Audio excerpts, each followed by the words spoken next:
ఉన్నారు? ముందుగా మీ అందరికీ ధన్యవాదాలు. ఈరోజు సండే స్పెషల్ కావాలి కదా, అయితే ఇక్కడ నేను సండే స్పెషల్ ఏంటో తెలుసు, చేపల పులుసు. ఇవి ఏం చేపలు అంటే ఇవి పండుగప్పలు అనమాట. పండుగప్పలు పెద్దవి ఉంటాయి, చిన్నవి ఉంటాయి. సో ఇవి పండుగప్పలు తీసుకున్నాము చేపల పులుసుకి. ఇవి చాలా చాలా బాగుంటాయి అనమాట. ఓకే, ఈరోజు చేపల పులుసు తయారు చేసుకునే విధానం. ఫస్ట్ మనం ఉప్పు ఇవన్నీ వేసి మంచిగా కలిపేసి మంచిగా కడగాలి. తర్వాత పెరుగు అల్లం వెల్లుల్లి పేస్ట్ వేసి బాగా కడుక్కోవాలి. అలా కడిగిన చేపలే ఇవి. సో అయితే ఇందులో మనం ఉప్పు కారం పసుపు యాడ్ చేసుకోవాలి. ఇందులో ఈ చేపల్లో కాస్తంత పసుపుని మనం యాడ్ చేసుకోవాలి. అలాగే కాస్తంత సాల్ట్ని కూడా యాడ్ చేసుకోవాలి. అలాగే కాస్తంత కారాన్ని కూడా మనం వేసుకోవాలి. ఓకే, ఇందులోనే కాస్తంత అల్లం వెల్లుల్లి పేస్ట్ కూడా మనం వేసుకోవాలి. వేసుకున్న తర్వాత మొత్తంగా ఇవన్నీ కలిసేలాగా మనం కలుపుకోవాలి. చేపలకి మంచిగా కలిసేలాగా కలుపుకోవాలి. ఉప్పు కారం పెట్టుకున్న చేపల్ని ఒక పక్కన పెట్టేసుకుందాము. నెక్స్ట్ వచ్చేసి ఆల్రెడీ ఉల్లిపాయలు తొక్కలు మంచిగా తీసి నేను నీటిలో వేసుకున్నాను. ఎందుకంటే కళ్ళు మండవన్నమాట. జస్ట్ ఒక 5 minutes నీటిలో వేసి ఉంచేసుకుంటే కళ్ళు మండవ అస్సలు. ఓకే, ఫస్ట్ మనం ఆ చేపల పులుసు కోసం ఇంత చింతపండుని నానబెట్టుకోవాలి. నీళ్ళు వేసి చింతపండు ములిగేలాగా మనం నీళ్ళు పోసుకొని నానబెట్టుకోవాలి. ఇలా ఇన్ని ఉల్లిపాయలు అయితే పడతాయి. పెద్ద ఒక 3, చిన్న ఒక 4 తీసుకున్నాము కదా. అయితే ఒక 2 ఉల్లిపాయలు పక్కన పెట్టుకున్నాము. దీన్ని మిక్సీ పట్టుకోవాలి.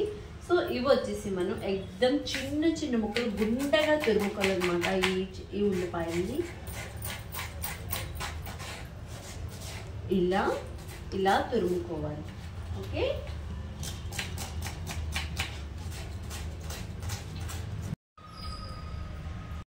స్టవ్ పైన మనం చేపల పులుసు కోసం బాండి పెట్టుకున్నాం. ఈ బాండీలో ఒక 5 స్పూన్ల వరకు నూనెని అయితే పోసుకోవాలి.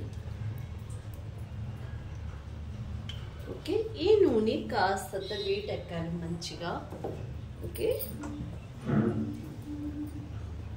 ఇలా చిన్న చిన్న ముక్కలుగా అయితే కట్ చేసుకున్నాం కదా. ఈ ఉల్లిపాయలు బాండీలో వేసుకొని నైట్ గోల్డెన్ కలర్ వచ్చేలాగా మనం మంచిగా ఈ ఉల్లిపాయలు వేగించుకోవాలి.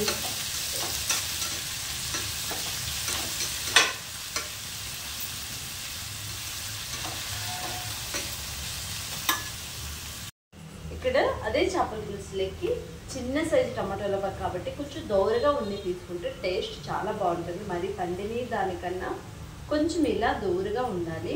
అలాగే 4 పచ్చిమిరపకాయలు కూడా తీసుకున్నాను. ఓకే, 2 పచ్చిమిరపకాయలు మనం ఉల్లిపాయలో వేసుకుందాము. మిగతా పచ్చిమిరపకాయలు ఏంటంటే మనం చేయాలి ఇట్లా ఘాట్ పెట్టి పచ్చిమిరపకాయ పలంగా వేసుకోవాలి. ఇంకో 2 పచ్చిమిరపకాయలు మనం ఉల్లిపాయ టమాటాతో పాటు పేస్ట్ చేసుకోవాలి. ఓకే, మీకు ఇంకో ఈ ఉల్లిపాయల్లో మనం పచ్చిమిర్చి వేసేసుకున్నాం కదా, 1ని 2గా చీల్చి.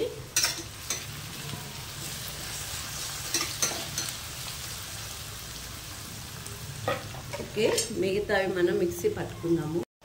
మనం తీసుకునే టమాటాలు మిక్సీ పట్టుకోండి కదా. ఇలా మనం కాస్తంత కట్ చేసుకొని మెత్తగా మిక్సీ పట్టుకోవాలి. ఓకే, మనం తీసుకున్న పచ్చిమిరపకాయలు ఇలా ముక్కలకి కట్ చేసుకోవాలి. కట్ చేసుకొని మిక్సీలో వేసుకోవాలి. అలాగే మీకు చూపించిన ఉల్లిపాయలు కూడా ఇట్లా ముక్కలు చేసుకున్నాం కదా, ఇవి కూడా మిక్సీ గిన్నెలో పెట్టుకోవాలి. టమోటాస్ కూడా వేసేసుకుందాము. ఓకే, ఇవన్నీ మంచిగా మెత్తగా మిక్సీ పట్టుకుందాం. మనం వేసుకునే ఉల్లిపాయలు ఇలా గోల్డెన్ కలర్లోకి అయితే వచ్చేసాయి కదా. మనం పేస్ట్ ఉల్లిపాయ టమాటా పేస్ట్ ఇలా మంచిగా ఆడుతుందని ఇదంతా కూడా మనం కలుపుకోవాలి. ఇప్పుడు ఇది ఎలా మనకు తెలుస్తుంది అంటే ఏగిపోయిందని. మంచిగా ఏగిపోతే దీని నీరంతా పోయి పచ్చివాసన పోతుంది. మనం వేసుకున్న నూనె అనేది పైకి ఎప్పుడైతే తేలుతుందో మంచిగా ఉడికిపోయి అప్పుడు మనకి మసాలా మంచిగా ఏగిపోయినట్టే. ఇప్పుడు మనం ఇందులో ఇంత మాదిరిగా అల్లం వెల్లుల్లి పేస్ట్ వేసుకోవాలి. ఆల్రెడీ చేపల్లో వేసుకున్నాం కాబట్టి ఇంకొంచెం. ఓకే, సరిపోతుంది. మన మసాలా అంతా అయితే మంచిగా ఏగిపోయింది, పచ్చివాసన పోయేలాగా. ఇలా నూనె తేలిపోతుంది అనమాట. మసాలా మంచిగా ఏగిపోతే ఇప్పుడు మనం నానబెట్టుకున్న చింతపండు గుజ్జుని అయితే ఇందులో పులుసుని ఇందులో వేసుకోవాలి. ఓకే, ఇదంతా కలిసేలా ఒక్కసారి మనం కలబెట్టుకోవాలి. ఇప్పుడు గ్యాస్ని మనం హైలో పెట్టుకోవాలి. ఇప్పుడు ఈ పులుసులని తగినంత కారాన్ని వేసుకోవాలి. ఆల్రెడీ చేపల్లో కారం వేసాను కాబట్టి నేను ఇక్కడ చిన్న స్పూన్తో 3½ స్పూన్ వరకు కారం అయితే వేస్తాను. ఓకే, కాస్తంత ఈ పులుసులో పసుపుని కూడా మనం యాడ్ చేసుకోవాలి. ఓకే, అది కాస్తంత ఒక 1½ స్పూన్ వరకు కూడా ధనియా. సో ఇది జీరా పొడి. సో కాస్తంత ఒక ఏమాత్రం మాదిరిగా జీరా పొడిని కంపల్సరీ వేసుకోవాలి. ఓకే, ధనియాలు కూడా అయితే ఒక 1½ స్పూన్ వరకు మనం యాడ్ చేసుకోవాలి. ఇదంతా ఒకసారి మనం కలబెట్టుకోవాలి.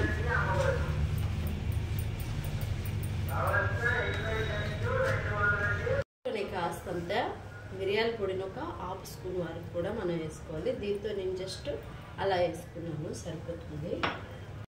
మెయిన్ చేపల పులుసు టేస్ట్ కోసం మిరియాల పొడి ఏమాత్రం మాదిరిగా నేనైతే మిరియాల పొడి వేసుకున్నాను. ఇది మీకు అంచనా తెలియడం కోసం మళ్ళీ మీకు చూపిస్తుంది. ఇందులో మనం దీనికి సరిపడే ఉప్పును కూడా ఈ పులుసుకి సరిపడే సాల్ట్ని కూడా మనం వేసేసుకోవాలి. ఇదంతా అయితే శిల్పాలు అవుతుంది కదా, మనం ముందుగానే మ్యాగ్నేషన్ చేసుకున్న చేపలు తీసుకొని ఇందులో మనం వేసేసుకోవాలి. ఓకే, ఇది ఒక 20 నిమిషాలు కంపల్సరీ కుత ఉడకాలి. చేపల కూర అలా చేపలు వేసేసాక కుత అన్నప్పుడు ఏం చేయాలి, ఇంత కరివేపాకు కంపల్సరీ వేసుకుంటే టేస్ట్ చాలా బాగుంటుంది. ఓకే, మూత అయితే పెట్టేసుకొని ఆ గ్యాస్ని అయితే హైలో పెట్టేసాము. ఇలా 15 నిమిషాలు ఉడికించి కాస్తంత కొత్తిమీర యాడ్ చేసి ఇంకొక 5 నిమిషాలు ఉడికించుకుంటే మన చేపల పులుసు రెడీ అయిపోయినట్టే. 15 నిమిషాలు అయింది మన చేపల పులుసు హైలో పెట్టి. ఒకసారి మనం ఇలా గుప్పడంత కరివేపాకుని వేసుకొని జస్ట్ 1 మినిట్ మనం ఉడికించుకోవాలి.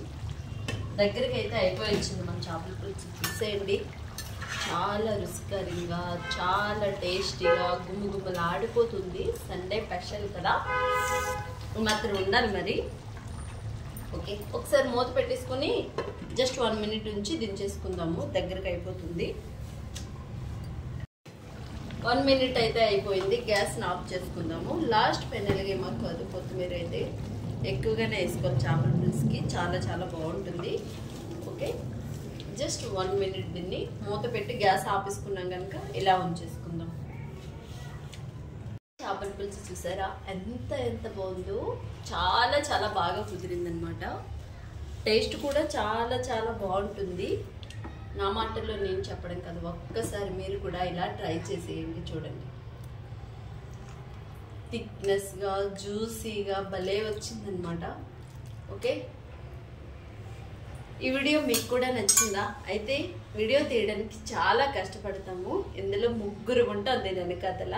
వంట చేయడం ఒక వ్యక్తి అయితే వీడియో తీయడం ఇంకొక వ్యక్తి, ఎడిటింగ్ చేసి పోస్ట్ చేయడం కూడా ఇంకొక కష్టం అనమాట. ఇదంతా పిల్లలు చూసుకుంటారు. వంట మాత్రం నాది, వీడియో తీయడం ఎడిటింగ్ చేయడం పిల్లలిద్దరిది. ఒకడేమో వీడియో తీస్తాడు, ఇంకొకడేమో ఎడిటింగ్ చేస్తాడు.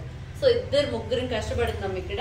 సో ఇలాంటి మంచి వీడియోస్ కోసం మా ఛానల్ని ఇంకా సబ్స్క్రైబ్ చేసుకోకపోతే సబ్స్క్రైబ్ చేయండి. మీరు ఇచ్చే లైక్ మాకెంతో సపోర్టివ్గా ఉంటుంది. ఒక్క లైక్ అయితే కంపల్సరీ వేసుకోండి. వీడియో చూసిన ప్రతి ఒక్కరికి ఇది పేరున ధన్యవాదాలు. నెక్స్ట్ మంచి సరికొత్త వీడియోతో మళ్ళీ కలుసుకుందాం. అంతవరకు మీ అందరికీ బాయ్. ఆరోగ్యమే మహాభాగ్యం అని గుర్తుపెట్టుకోండి.